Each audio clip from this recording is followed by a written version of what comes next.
Hello and welcome back to this channel. If you're a new subscriber, I'm so glad to have you, and if you're a returning subscriber, it's always a pleasure. Every parent wants a certain kind of child, one that can fit in this world, one that thrives in everything they do. But what are we supposed to be doing as parents to actually achieve that? Yes, you have a goal, you have a dream, there's that kind of fantasy that you have about what you want your child to be like, how you want them to behave, but the things that you have to do as a parent to work towards that goal or to achieve that goal. Today I am sharing about creating a nurturing environment for your children to actually become the person that you want them to be. Values just don't drop from heaven. Character just doesn't come. It is actually made, and it is in the things that we do on a daily basis. One of the things that we need to do as parents is to communicate the right way. Not necessarily to our children, but to the people around us. Now, we know that communication is in two forms: verbal and non-verbal communication. Verbal communication. How do you actually pass on information? When you're disappointed, how do you speak? How do you express your anger? When you're so excited, how do you actually, express that excitement? When you want to say certain things that are not nice, how do you do that? How do you make yourself understood? How do you talk to the driver? How do you talk to the supermarket attendant? How do you talk to that lady that vends at the market, the one that serves you? Do you say thank you? When there's a bit of a hiccup, how do you respond? Remember, every time you're with your children, you don't really have to tell them, you always have to say thank you. No, they see what you do and actually copy and do exactly that. So if you're the kind that doesn't say thank you, or the words that come out of your mouth are not kind words, they're not uplifting, even when you're rebuking someone, you rebuke them in a way that kills their self-esteem, that makes them feel like they're not good enough. Your child is watching you and they're going to do exactly that.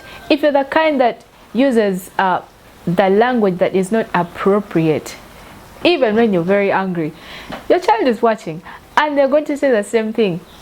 The next thing you're going to get is a call from school and they're saying, your boy said this to his friend when his friend took his pen by mistake. And you're wondering, okay, since when do we use such language?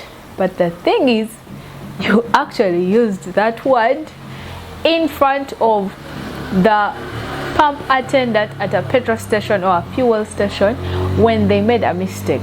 You hurled a certain insult and your child was hearing, and they actually decided, oh, I think that's a nice word, I should use it next time when I'm angry.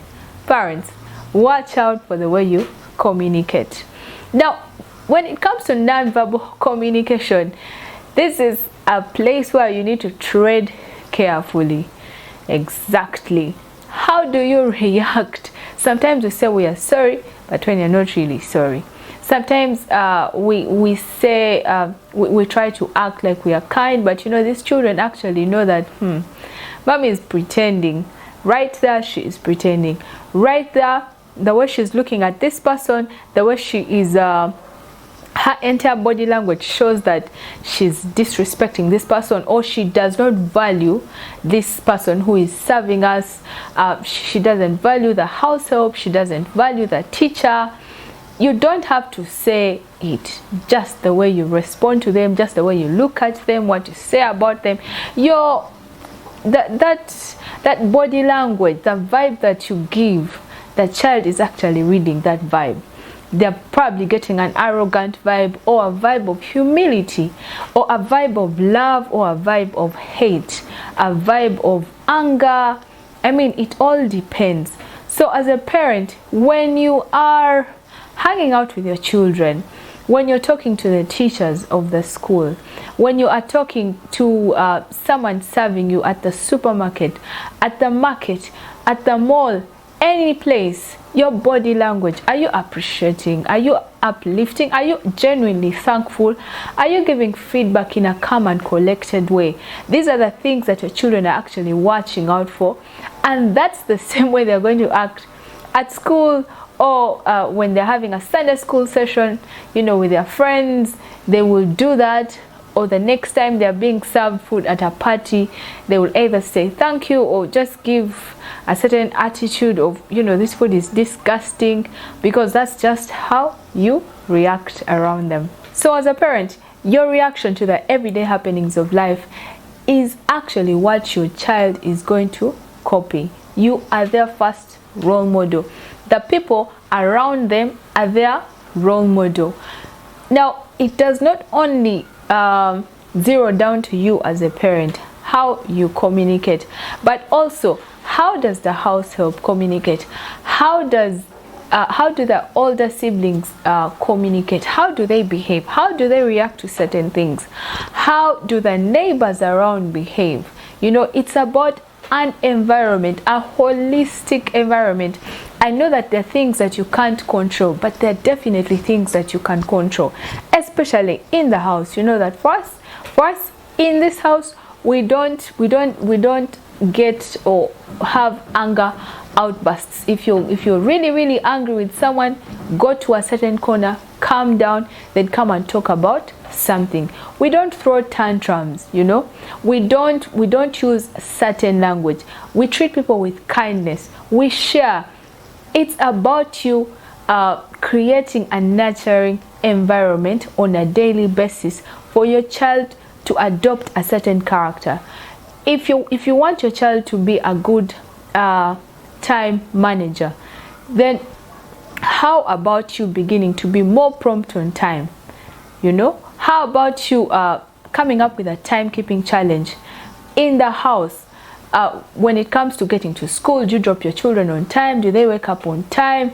Do you make it for events on time? If there's a birthday party and you're always the last to come, your child is going to know getting somewhere late is not a big deal. After all, mom always does it, dad always does it, uncle always does it. I mean, I've seen that happen all my life. Do you always back at your children when you are giving instruction, or do you talk to them in a certain way, regardless of how tense the issue is?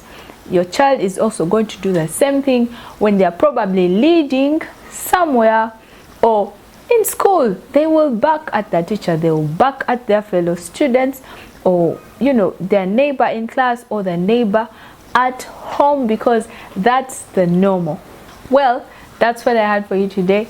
Don't forget to like, subscribe, and turn on the bell notification for more uplifting content. See you in the next video.